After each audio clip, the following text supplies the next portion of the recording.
start with the prayer. Let's do that.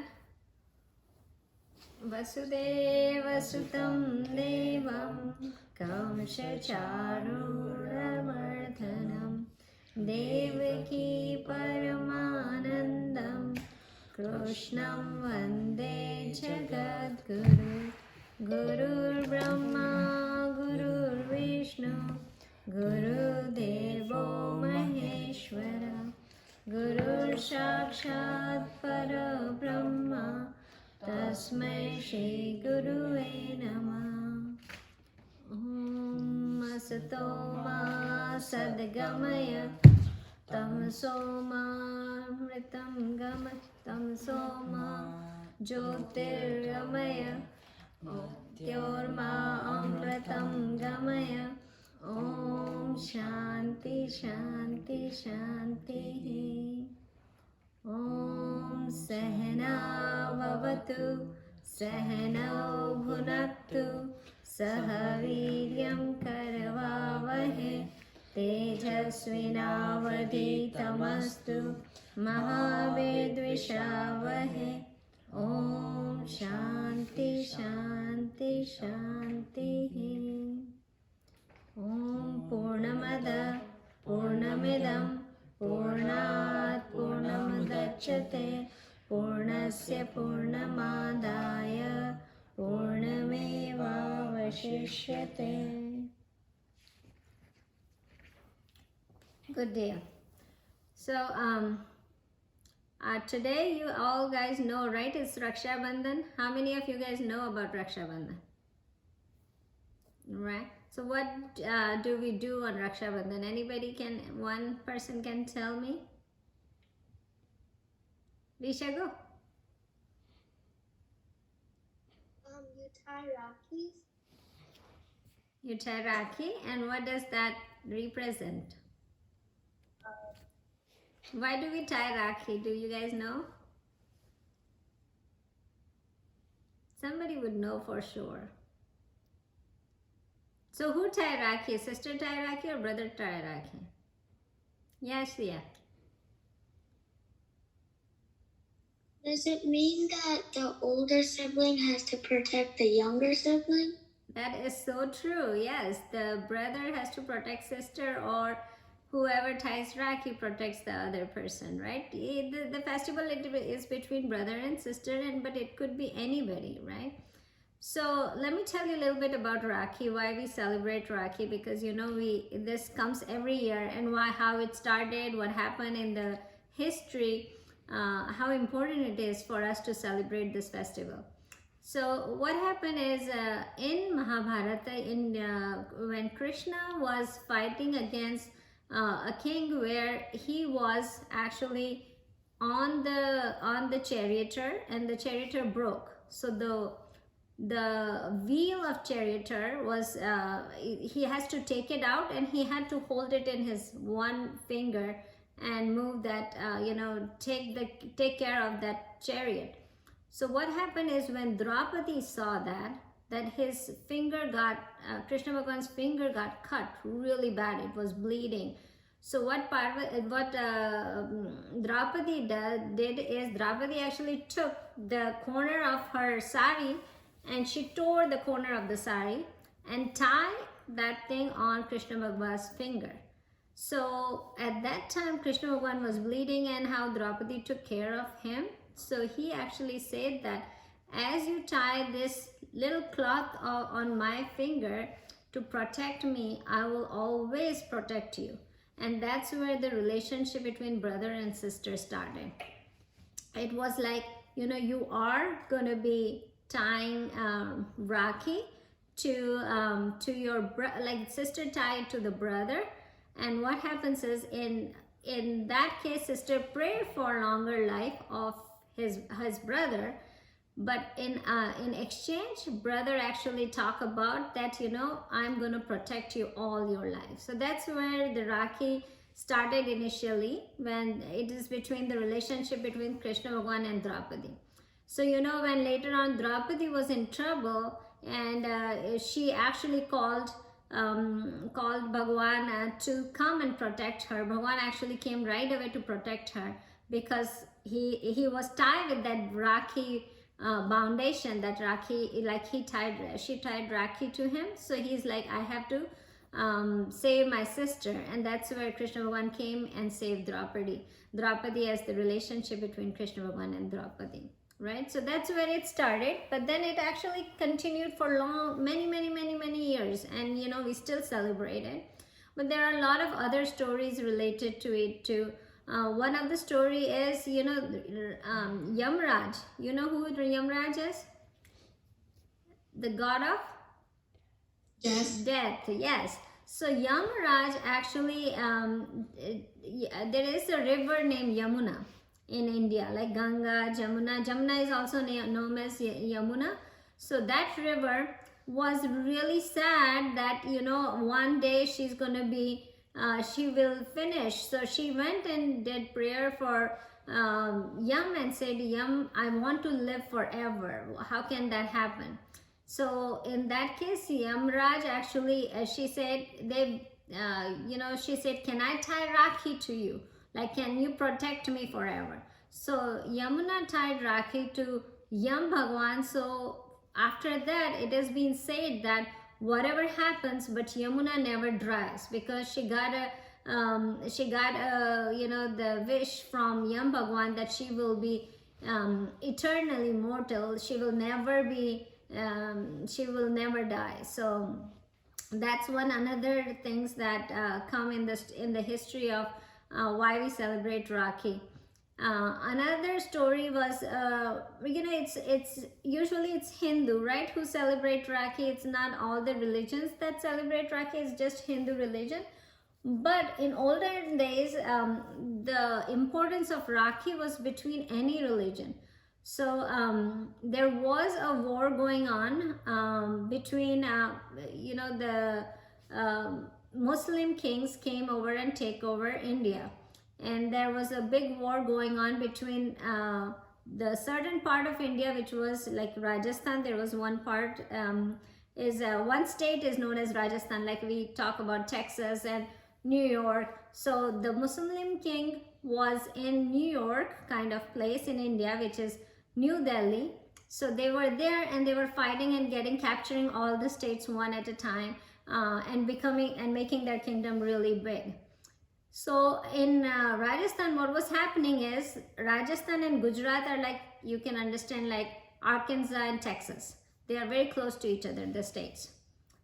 They actually were fighting to each other too. Gujarat wanted to capture Rajasthan, and Rajasthan wanted to capture Gujarat. So there was always a fight between Rajasthan and Gujarat. Like, if we think about it, if Texas and Arkansas keep fighting to each other, right?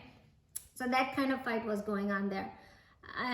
In that time, what happened is there was a king from Gujarat who actually attacked Rajasthan couple times, and in that case, the king died. Of Rajasthan king died, who was Rana Sanga. His name was Rana Sanga, and he died. His wife, who was Karnavati, who sent. So what happened? She was, now she was only there. Her husband died. Now how can she fight with the Gujarat king to save Rajasthan? So what she did is she sent a Rakhi and a letter to the king, the Muslim king that was in New Delhi, right? So she sent Humayun. His name was Humayun. So she sent a letter and she said, I am in trouble. All my kingdom has been acquired by this king, and my husband died, and I'm sending you this Rakhi. Can you protect me? Can you come and protect me? And this was going from a Hindu religion to a Muslim king, right? So he didn't even know what Rakhi means, right? So the same way, like, sometimes our friends don't know what Rakhi means, but how important it is for us. The same importance that Humayun king gave when he got that letter from Karnavati that, I need help. Can you please come? And I'm sending you Rakhi, that representing that I need protection from my brother. So she sent a Rakhi to Humayun and make him her brother, and said, can you please come and save? Now, Delhi and Rajasthan are too far away, right? Olden days, there was no plane, nothing, right? So they have to come barefoot. It was so far, still Humayun, who was fighting with another state, actually dropped his fight and he came to Rajasthan to save Karnavati. But the distance was so long that he couldn't reach on time to save her. But he made an attempt to come and save. So, this Rakhi thing is not even, it was a representation of protection at those olden days. Now, another, not just in Hindu and Muslim religion, there is another story that when Alexander came in India, he was actually fighting with another king, Porus. And Alexander's wife sent a letter and a Rakhi. So when they came to India, they got to know this importance of Rakhi and the story about Rakhi. So Alexander's wife, Raksha, she sent a Rakhi to Porus and said, hey, king, you are going to fight with my husband, but make sure you protect my husband as I'm, sending this Rakhi to you to tie you. So please do not, attack my husband, or please do not kill my husband. So many times, Porus got opportunity to kill Alexander, but he did not. He did not kill just because his wife sent him a Rakhi. And eventually, Porus got defeated in the war, but even he took the defeat rather than going and killing Alexander just because of the Rakhi. He wanted to keep his promise to protect her husband. So that's how important the Rakhi is for not just us. It's all over the world that, it is a symbol of a relationship, a strong relationship that you build between brother and sister. So sister is praying for good health for their brother. In return, brother is promising that we will protect you all your life. So whenever you need us, we will be there. So now this relationship is between brother and sister, but it's not about, Krishna Bhagwan and Draupadi were not brother and sister since they were born, right? They were not born in the same family. Still, they actually tie Rakhi till Draupadi tied Rakhi to Krishna Bhagwan, and Krishna Bhagwan saved her all her life. So another thing we need to see is it's not the festival between a brother sister from the same family.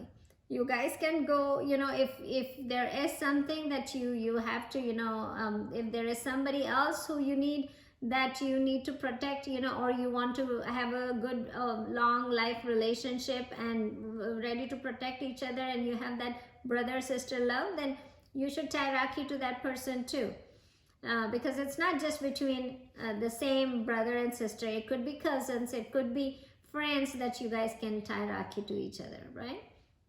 So that's the big importance of Rakhi to celebrate every year that we do. There is many other stories about Rakhi, and you can listen to it, but I just wanted to tell you that it's not between just same family, or in Hinduism, it is actually been in all the religion. It was appreciated and recognized in all the religion all over the world. And this culture that we are talking about, Rakhi, which is going on since last 5,000 years in our culture, and you guys are the next generation, so you guys have to take that same feeling and go with the same feeling for many years till you guys are there, and give it to your children and explain why we celebrate Rakhi, and keep it going, because this is celebration of a brother and sister and their relationship. Got it? Got it, guys?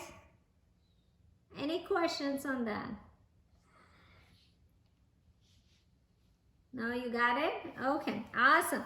So that's what I wanted to tell you about Rakhi before we move on to our regular subject. So now, let's pull out Gita.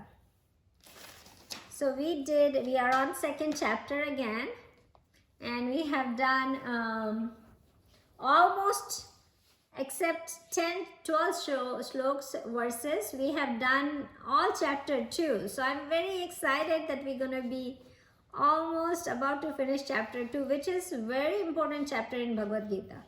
As you know, it is a summary of entire Gita and it tells everything about what's going to be in there, but just a summarized form, right? So we have done till shlok 59, which was, let's see what was shlok 59, and we will move on.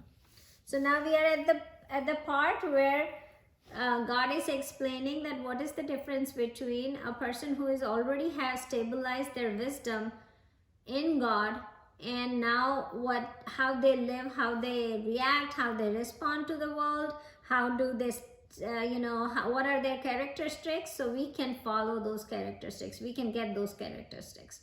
So God is explaining the characteristics and the responses that this person who is very stabilized in the wisdom. Now, stabilized in the wisdom was what? So, just to explain you again what means stabilized in the wisdom. So, we talk about different kind of yogas, right? We talk about the karma yoga, the jnana yoga. What else? What are the 4 yoga? Anybody can tell me 4 yogas? Yes, yeah. So there's Gyan Yoga, Bhakti, there's Dhyan, and there's Karma Yoga. Good job, Karma Yoga. Wonderful. Yeah, so there are 4 yogas, right? We talk about that. So they're going to explain all 4 of them one by one. But right now in summarization, Krishna Bhagavan already spoke about Gyan. Krishna Bhagavan already spoke about Karma. And we have figured it out that without foundation of Bhakti, we cannot do anything. And then there is a Dhyan Yoga, right? So these 4 yogas are given in Gita. Now what happens is, wisdom, stabilized wisdom, right, is about any of this yoga or mixture of these yoga or together all these 4 yogas or anything. The person that know all these and stabilized means every time he's aware, when every action they do, they think about these 4 yoga and then take a decision. Every time they have this thing in their mind. Now what happened with us? Like you, me, everybody here who is sitting, what happened when we do Gita class and we talk about this? We know, right? We say, I know. You know, how many times I repeat the same thing? Every time I repeat, Krish and Sean said, oh my God, I know this, Mama, move on, next topic, right? But it happens only at the time when we are studying about Gita, right? At this 1 hour, we know everything, right? What are the 4 yogas? What does that mean? Everything we know, and we know how to make decisions and how to do it. But as soon as this class finishes, what happened? In this class, we can understand that, okay, you know, I'm not this body, I'm not this mind, I'm not this intellect. I pray to God and I say, thank you, God, for giving me everything. I have bhakti, I have everything, right? But as soon as the class finishes, what happens? We go back to our regular self, right? What is our regular self right now? That I am, like for me, I'm Sonal. I go back to regular self. I'm a mom. I have to cook. I have to eat. I have to go out. I have to do things. I have to get ready. I have to do this. So everything then goes back to normal routine. And that's normal. Everybody gets to this, right? When God is talking about Sthita Prajna means, then when the person who is in this, the 1 hour that we are in, like we know everything, right? We know that everything is Brahman, this body, mind, intellect is not mine, I love my God, everything comes in this 1 hour. But does it stay with us every time whatever we do? If I get ready, does it stay? If I go out and get ready, does that knowledge or bhakti stays in me? Okay. So does that stay? It doesn't stay, right? It goes away. It stays for 1 hour, but then it goes away, right? Then we become normal human, we start doing everything. So when Bhagwan is explaining in this chapter, he's saying that knowledge, that bhakti, that love for God, does it stay when you are getting ready? Does it stay when you are going out with you? Does it stay when you are doing your prayer or you starting your homework? Does it stay with you? Right? It doesn't. And God is explaining that how and what happens when it starts staying with us. Right? So that's what it is saying. It's not saying that you drop off everything and you go and just think about God, God, God, and you just do what, like leave everything, don't eat food, don't get dressed up, don't do anything, and just talk about God all the time. That's not what he's saying. What he's saying that every work you do, every things that you do, every time that you get ready or every time you go out, is that the purpose that you have, the bigger purpose, right? Are you staying with that? Right? So that's what he is saying here. Sthita prajna means the person who stays in this wisdom all day long, not just for 1 hour, right? So that's the characteristics of it. I need fan here. Okay, so that's where we are in 59. Last time when we left it, it was about that what happens is when the person, so two things that God's mentioned so far. He says that the person give up all the desires, right? And then second thing was he feel happiness with knowing himself, or happiness with love of God. The person has two characteristics. This kind of person has one, that he give up all his desires, and then the second one is that he has a happiness with knowing himself, and happiness when he do bhakti. Bhakti means when he love God, when he pray to God, he has that really, devotional energy that comes inside him. That's what two characteristics this guy has, who is Sthita Prajna all the time. So you would say, so auntie, if we do homework, how can we become Sthita Prajna? We have to do math homework, we have to do science homework. How can we do Sthita Prajna at that time? Where does the bhakti come in there, right? The bhakti comes in there is just thinking about that I'm doing this homework with the grace of who? God, right? We are writing, we are putting this handwriting together. Could you do by yourself without any power that you have, your body has it inside you, right? Can a dead person write? No, right? So there is something inside us, that the power that God gave us makes you write, right? So the homework that you write is also grace of God, right? The study that you do is also grace of God. So everything comes whenever you do any work. Are you moving? Are you eating food? That all comes grace of God. And if you love God, that's what it is all about. So when you do homework, how is it related to God? It is related that thank you God for giving me these hands to write, right? Thank you God for giving me the brain that I can use to memorize things, right? So there where it becomes rather than just doing a work, it becomes a work of God, right? So that's where the Sthita Prajna thing comes in your life. So that's what in verse 59 he says that the person even if we give up all the desires, right? We talk about what desires we should give up and what we should not. So desire of praying God should never be given up, right?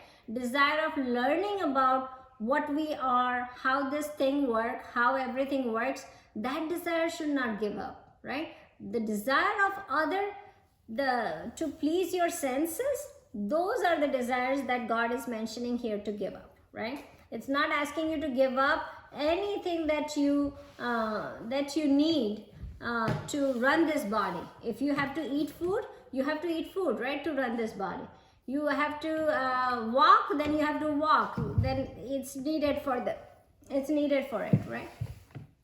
So that's what it is. So what God is saying, that when you leave the desire, our unconscious mind actually keep running on those desires. So we have to actually take those desires from the unconscious mind also, right? Not just the superficial mind. Okay, you know what? tomorrow, from tomorrow, I'm not gonna eat sweets. Okay? From tomorrow, I'm not gonna eat sweets. I'm giving up all my sweets desire. I love cake, I love laddu, I love all these donuts and everything. But tomorrow you said, auntie, that I have to give up my desires, so I'm giving up my desires and I'm not gonna eat any sweets, right? Now, that went one day, right? One day gone by, and then next day what you will think? Oh, you know what, I'm missing that sweet. I'm thinking about sweets all the time. I'm seeing sweets everywhere. I'm not gonna eat, but it's there in my mind all the time that, oh, I gave up sweets. And whenever you see sweets, you feel like eating, but you are stopping yourself, right? So in that scenario, what happened is your unconscious mind still think about sweets, though you don't want to think consciously. You said, I'm never gonna think about it. I'm never gonna do it. But I'm going to think about it, so what happens is in your unconscious mind, it's still there. And that's where the problem starts. So what God is saying here, that the desire should go away from the unconscious mind, not just the conscious mind. It has to go away from unconscious mind too, to get to that level, right? So that's most important thing that he is talking about. Okay, we can go to the next slok, next verse. Verse 60. Can you read it, Krishna? Sorry. Okay, we're going to go to verse number 60, chapter 2, verse 60.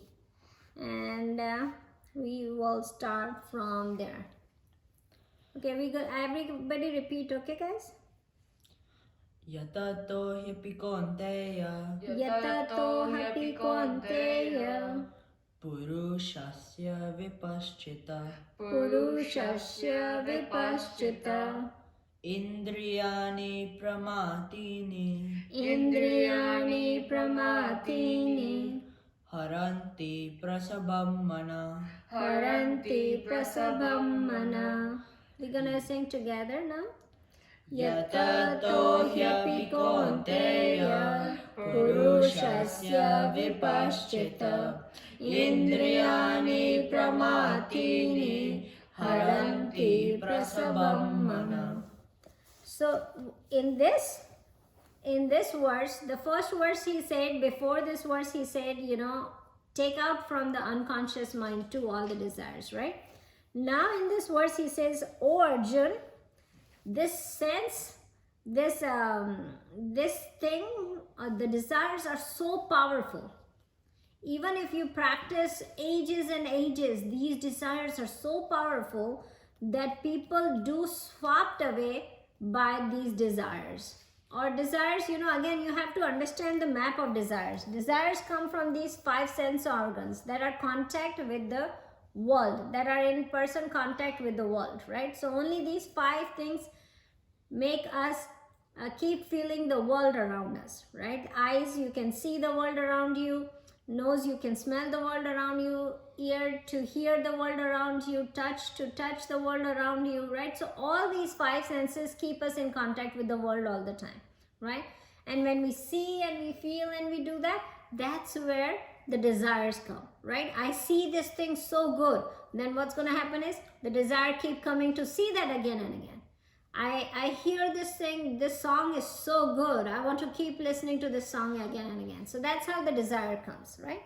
So now what happens is this, when you have this, these sense objects are so powerful that even the person who is, even the person who is stabilized in the wisdom, sometimes they are being swapped away. So Krishna Bhagavan is just giving the warning. It's not that he's saying that nobody can do it. Nobody can give up the desire. He's just giving a warning. He's saying, you don't take it easy. It's not an easy job to do. It's very hard. You have to go and do something to keep it going, because it's very easy to be swapped away in these desires. If you look at that, so when you are, so what happens is, if you want this world, then the desire becomes worldly desire, right? If you want this and that and that. But if you put if you put the God in this desire, any desires, if you put the God in there, then that desire becomes spiritual desire. So how to change the worldly desire to spiritual desire? That's what God talked about in this. He did not talk about it. He just said that it is very hard to control. Just warning you, don't think that it is easy practice and in one day or in attending 5 Gita class I will get that whole thing that okay, I can give up all my desire. It's not going to happen. And if it doesn't happen, don't beat yourself too. It's going to take long time to cut all these desire and devoted it to the God. But what happens is bhakti makes it very easy.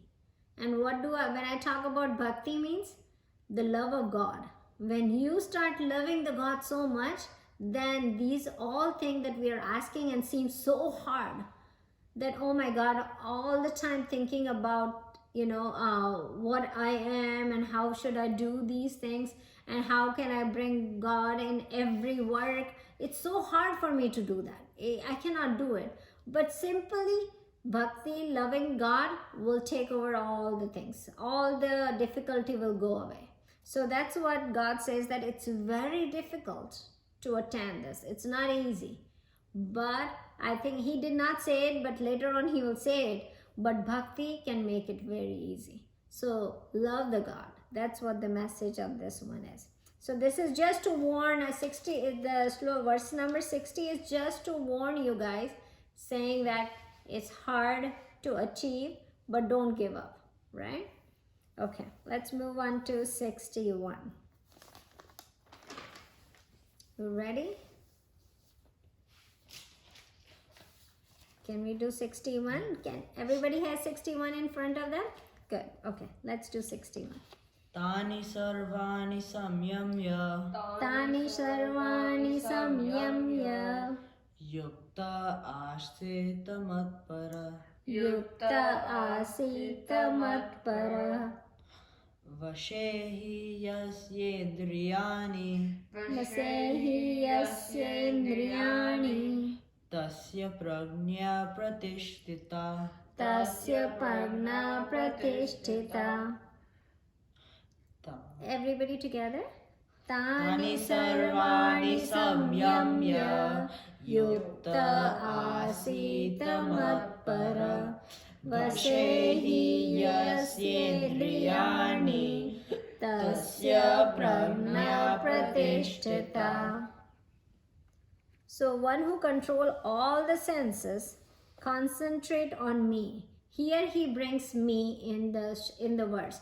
So far he did not talk about love of God, but here he says the person who control all their senses, means giving up all the desires. Actually it comes together, and concentrate upon me, the wisdom will become stabilized. So the wisdom will become stabilized by itself if what you do is if you concentrate on God. So again, the bhakti of God, you can concentrate on God, and then all the knowledge, all the bhakti can become stabilized.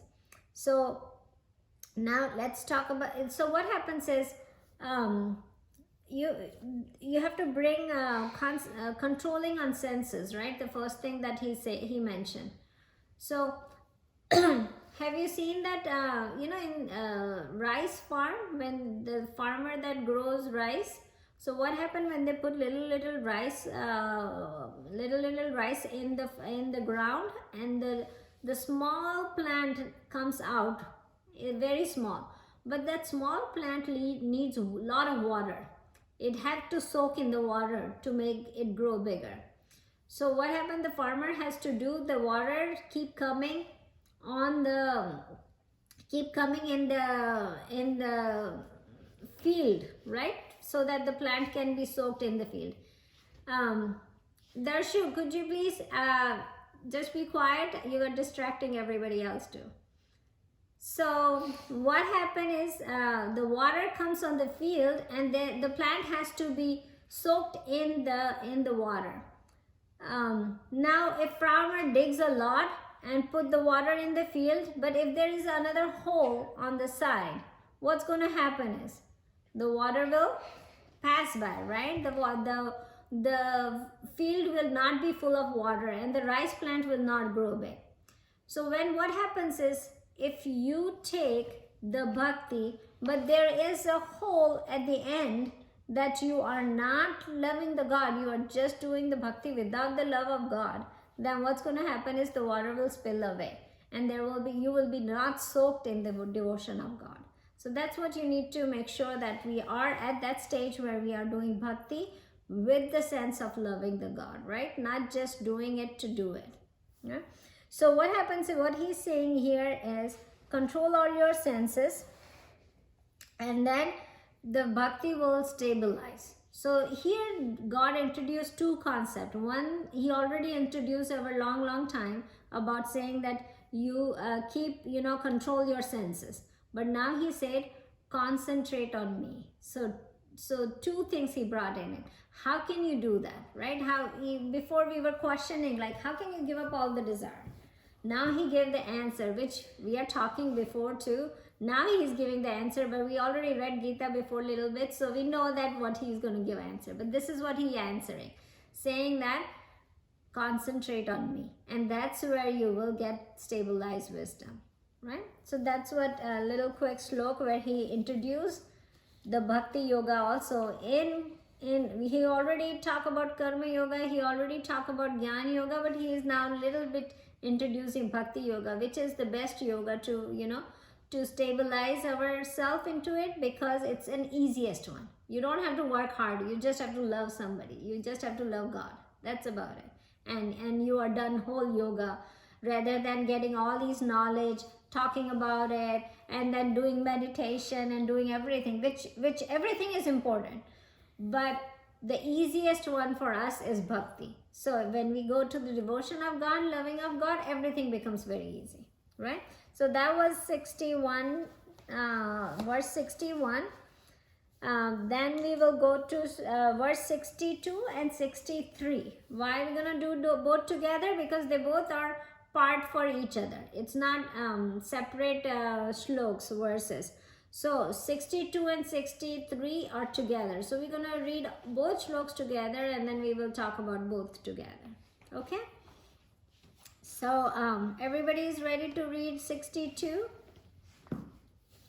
Okay. Let's go with 60, 62 and 63. Dhyayato vishayan pumsa. Dhyayato vishayan pumsa. Sangasteshu pajayate. Sangasteshu pajayate. Sangat sanjayate kama. Sangat sanjayate kama.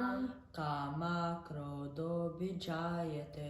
Kama krodho vijayate. We're going to sing this together and then we will take slok 63.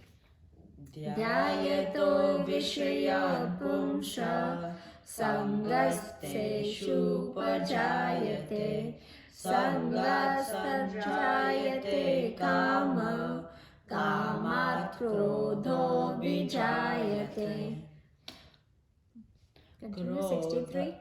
63 guys.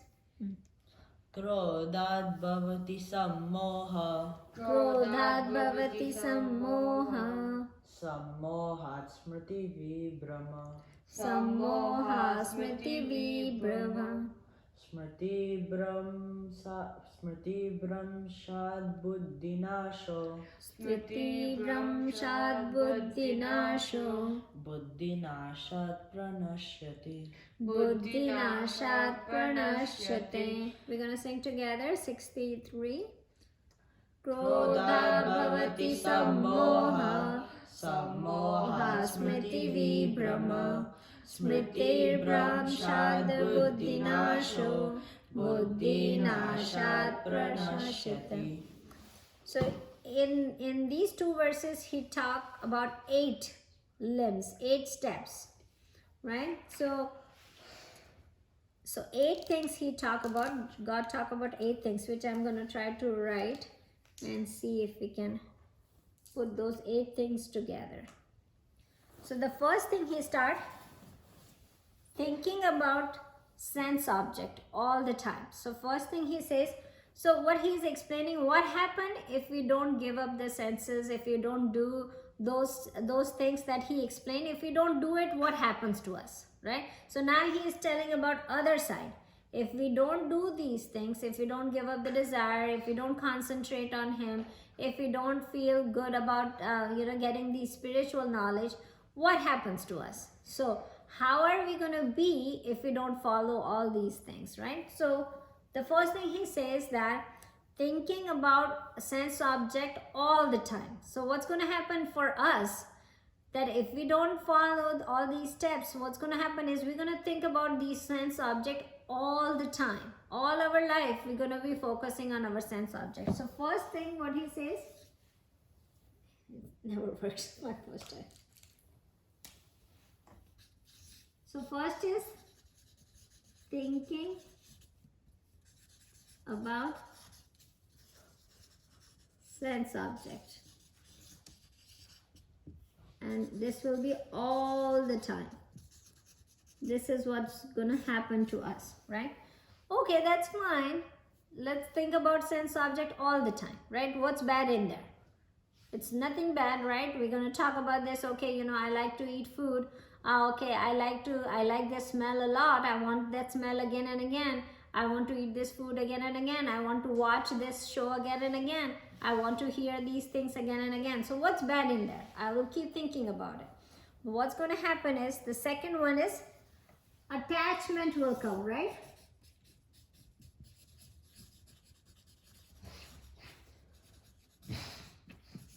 So next thing what's going to happen is attachment will come with this, right? If I want to like this thing, I'm going to keep liking it again and again. I want it again and again, right? So the attachment comes. Now what's going to happen with third? Desires arises. So now desire starts coming, right? I ate something, I like it, now I want to eat it again. Now my desire becomes to get that food, right? So desires come next. Then what happens? The third, if the desires are not fulfilled, like let's say if I cannot get that food which I love to eat, what's going to happen is anger. No, you're doing good. Anger comes, right? So now fourth step is the anger will come, right? Now we did not fulfill our desire, anger will come. And let's say if we fulfill the desire, what's going to happen? Temporary happiness will come, and then we would then the circle goes again up there. You will need desire, you will get desire again. It will not go away, right? It will stay there. So now either anger or happiness come, but it's going to keep coming again and again, right? I want to go in a shopping place, and then there was a first parking spot open. I want to get that parking spot, right? And what happened? Another car comes and pull it in your parking spot which you wanted. What's going to happen? The anger come, right? Why did they take my parking spot? It was my parking spot. The same way, if somebody else buy your stuff that you like, and then that was the last thing that was on the shelf, anger comes, right? So desire always arises to anger when it is not fulfilled, right? So that's the fourth one. What is the fifth one? When anger comes, it affects the mind, right? So this delusion which comes with the anger, it affects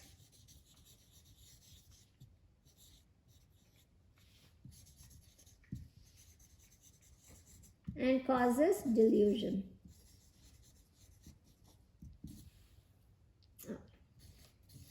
Then what happens if it comes? You lost the memory. So affects the mind, then it causes loss of memory. Or you can say strength of brain, which is memorizing things, goes decreases. Strength of brain decreases, right? So that's the sixth thing. What happens if that loss of memory happens? Then what happens is intellect decreases. Intellect decreases. And what happens when intellect decreases? You fall off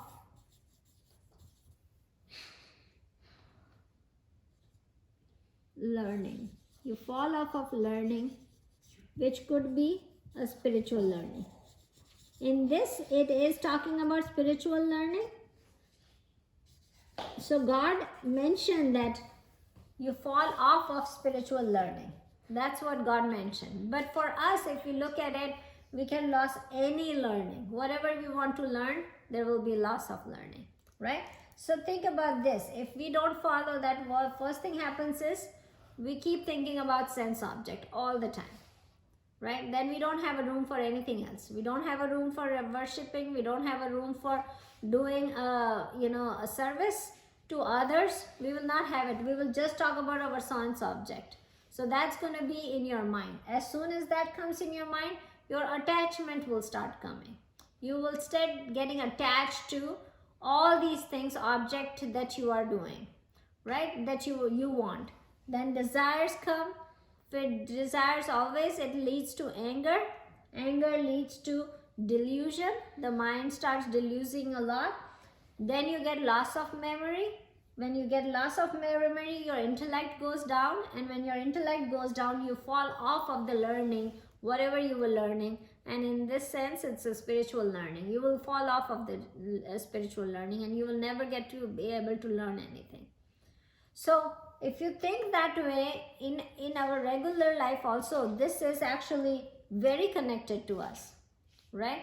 You can put this 8 steps in any of your life, right?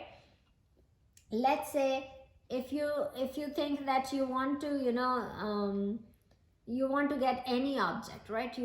Any object, you put it in there. Instead of object, you can put something on it. And then follow these 8 steps. You will get the same results. You can say, okay, I will keep thinking about that beautiful dress. Then what's going to happen is I get attached to that dress. I want that dress. Then what's going to happen is I want that dress, which is the desire comes. Then what's going to happen is I don't get it. Then what's going to happen is anger will come for sure. Then anger will come. That's going to affect my brain. And affect my brain means I will loss of memory. My brain will not work right. It's going to be so attached to that dress that nothing else I can see other than that dress. And then what's going to happen? My intellect fall. I might not be able to, whatever I study, whatever I read, I will not be able to memorize because my mind is concentrated on the dress. And then I fall from the learning, whatever I was learning at that time. Same with you guys. If you think about it, what example? Yes. Or TikTok, right? If you guys, again, go and remove the sense object and put TikTok on there, right? So what's going to happen is you're going to keep thinking about TikTok, then follow the whole 9 steps. It's going to keep coming. Or attachment to your all electronic thing, the video games, anything. You can put all these in the line and it will keep coming there, right? So in this 2 slokas, God explained what's going to happen if you do not follow the giving up desire on concentrating on Him, right? So that's what happens. Now,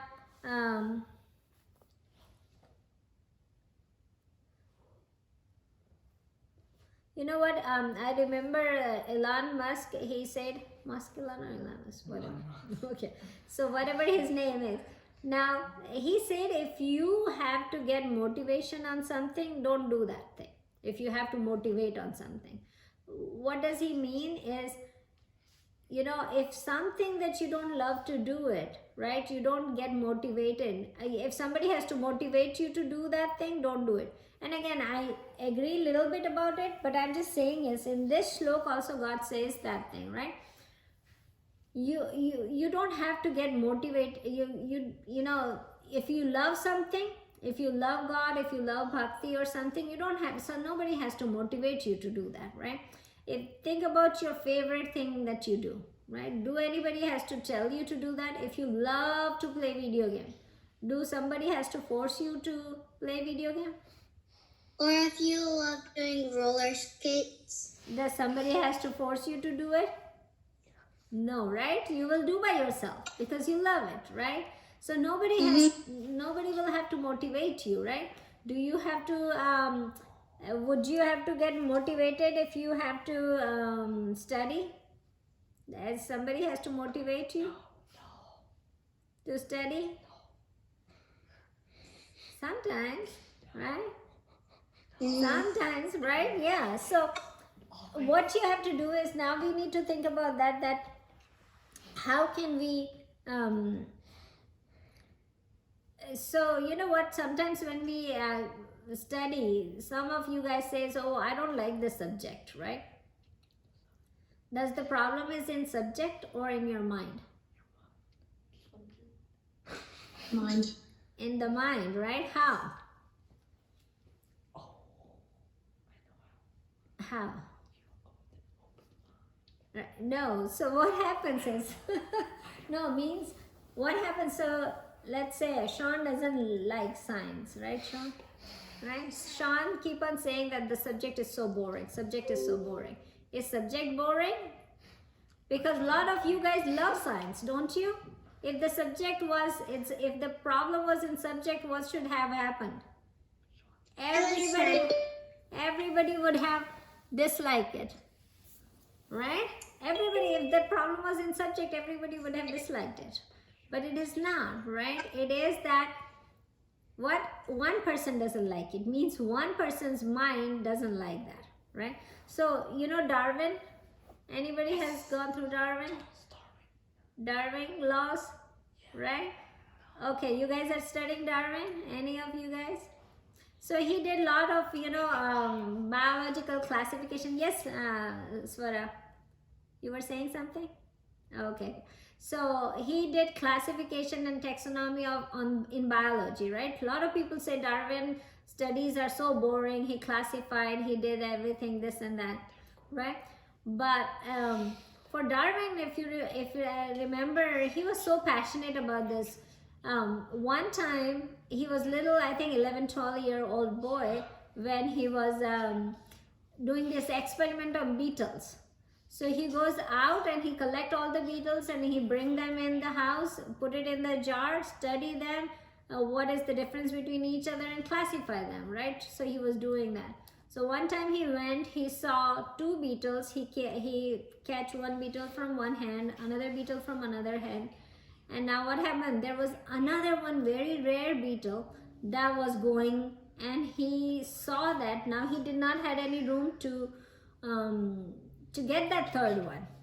And what he thought, like if he run home and come back, this beetle will go away, right? So how can I take all these three beetles and I don't lose any? So what he did is, he actually, the beetle that was in his hand, he put it in the mouth. Trish and Sean are shocked, but and then he took the third beetle and he ran in the house. He put all these three beetles on the plate. He took the beetle out of his mouth and put it on the plate in the jar, and then studied and did the classification of all the three beetles, right?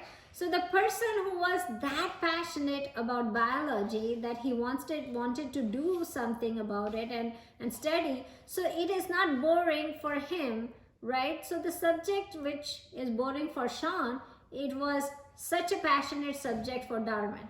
So how come the subject could be bad, right? It's our mind.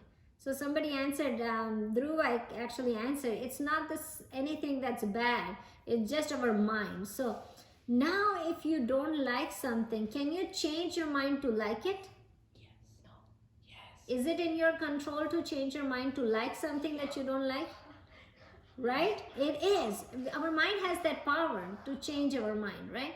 So at this time, when we think about it, if I don't do anything, I don't love God, or I don't do anything about my spiritual development, then what's going to happen is I'm going to keep desiring this worldly things and keep going through that. If that's what it is, then your mind is set like that, and you're going to keep going and keep following into the circle of this, going from step number 8 to step number 1, step number 8 to step number 1, step number 8 to step number 1. That's what's going to keep happening. But in case if we start molding our mind to say, hey, you know what I need to do is, I need to just not get attached to any of my desires.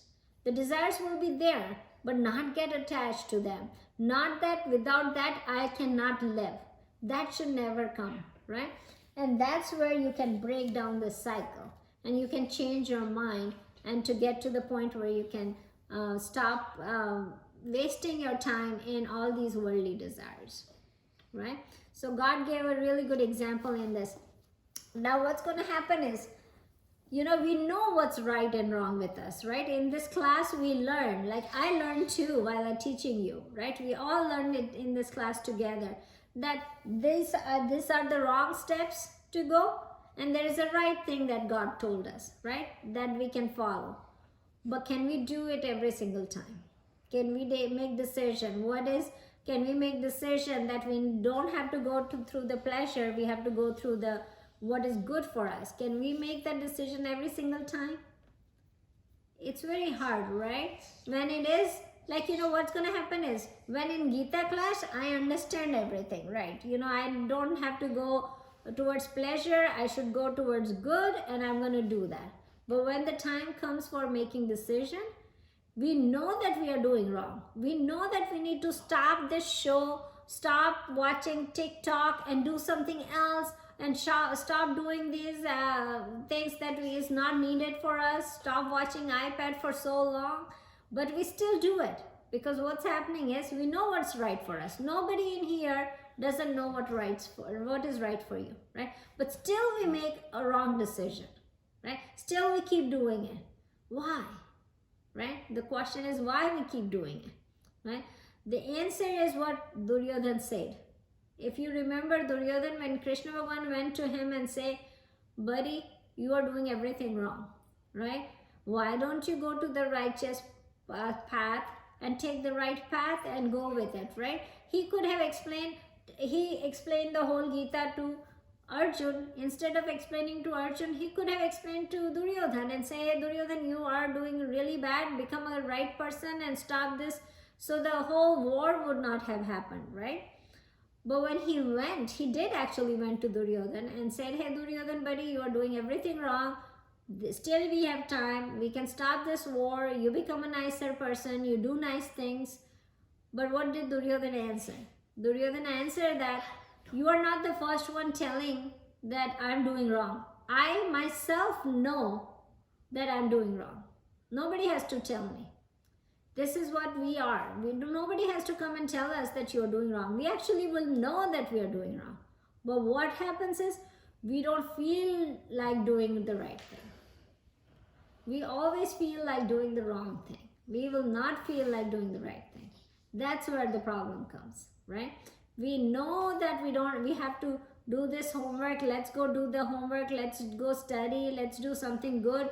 Let's help our parents. Let's help them doing all the chores that they are doing by themselves. Let's help them doing things. But no, we are not. We still stuck to the iPad or our show, and we don't help our parents. So don't we know that we are doing wrong things? We know, but we don't feel like doing it. That's where we need to start our brain, training our brain. If we don't train our brain in the right sense, then it's not going to happen. We will know by intellect, by mind, we will know everything. But for doing it, we will not be able to know.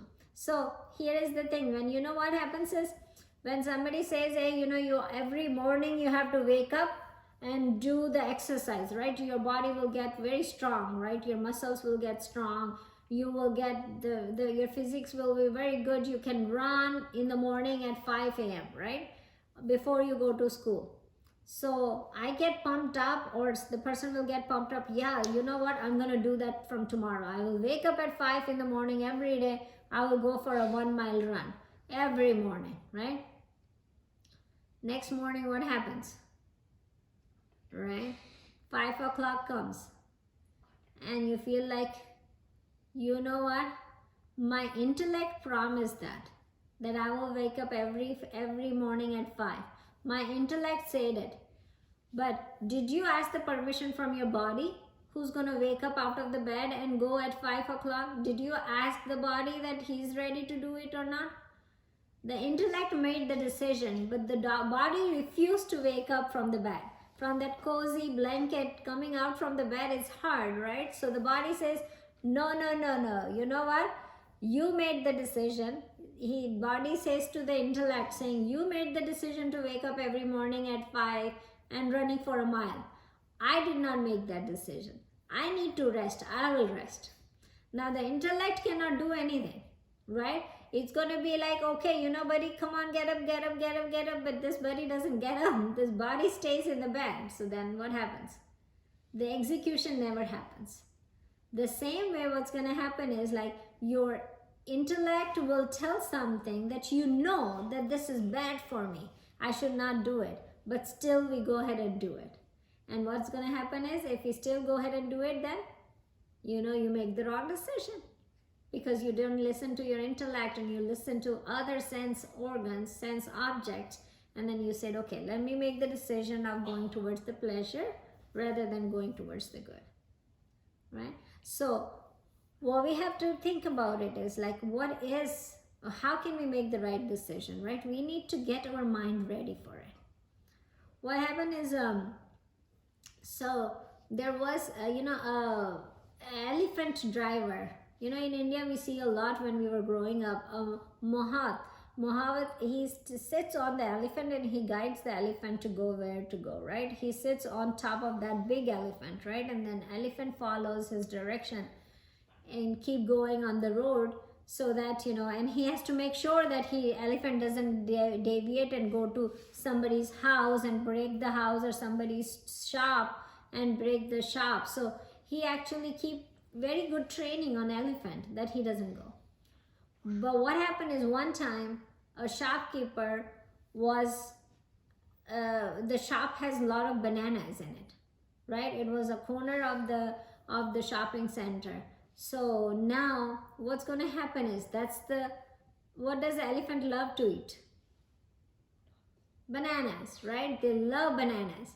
So now what happens is even moth who said that don't go this path, elephant still went to that path and destroyed the store and ate all the bananas. Now what's happening here? What happened here?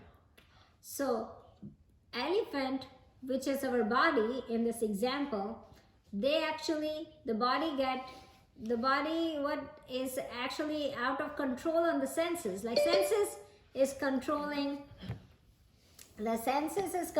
the body now, right? Even if the elephant driver who is an intellect, right? Who is the intellect, he wants elephant to follow a path, but elephant refused to follow the path, because what happens is elephant love the sense object of eating banana. So the elephant went through the store and destroyed the store because he wanted to eat banana. And that's what happens when we keep following our senses and just do it. We destroy somebody else, we destroy ourselves. So that's what the whole thing is. We need to start training our mind to control our senses, right?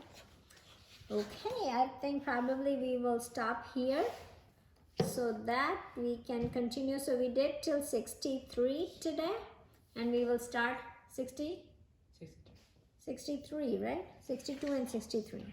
Yeah, so we will start from 64 from tomorrow, which will be like 8 next week, sorry. Not tomorrow.